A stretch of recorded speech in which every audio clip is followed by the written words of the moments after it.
The next learning objective is to prepare a merchandiser's financial statements. So let's look at the two different income statement formats. The first one is the single step. That's what we're used to from the previous chapters.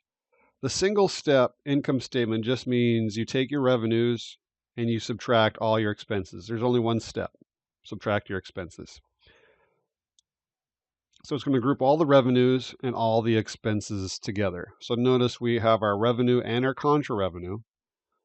So we're taking our company's sales revenue, we subtract the returns and allowances, and we subtract the sales discounts. That gives us our net sales revenue. Then we subtract all the expenses.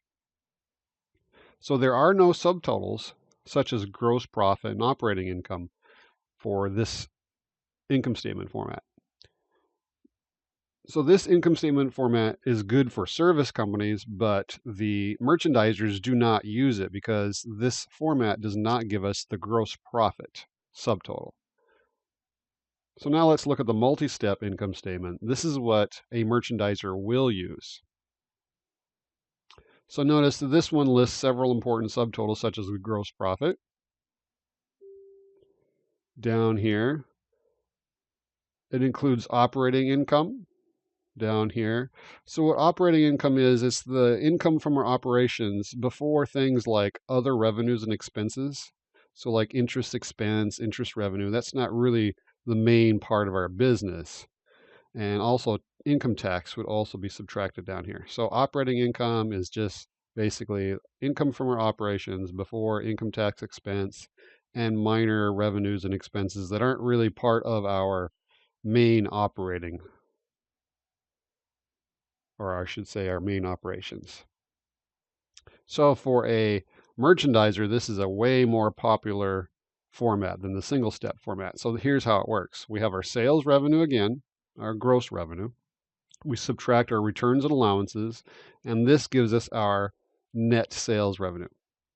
Well, in the real world, as I've mentioned before, this net sales revenue is what more investors and creditors are interested in knowing rather than the gross sales.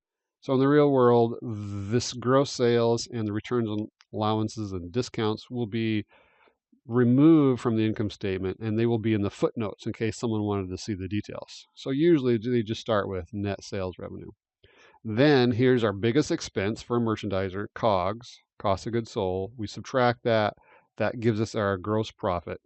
And then we subtract the expenses of operating our business, the main expenses other than COGS. And then down here under other revenue expense, we list the expenses and revenues that are not part of our main operations, like interest expense, interest revenue, and then we would also subtract income tax expense down here. So that's what the income statement looks like for a merchandiser. It's a multi-step income statement. Now let's look at our statement of owner's equity and our balance sheet for a merchandiser. So the statement of owner's equity is exactly the same as the service company. We take our beginning capital, we add net income, and we add any investments. Apparently this company did not have investments. Gives us a subtotal. We subtract our drawing, and that gives us our ending capital for the period. On the balance sheet, notice we now have two sections for the assets. We have current assets and we have plant assets. And current assets are the assets we expect to convert to cash or use up within 12 months. And then our plant assets are basically our long-term assets, like our furniture. And if we have furniture, it has to have its companion account, accumulated depreciation, right next to it.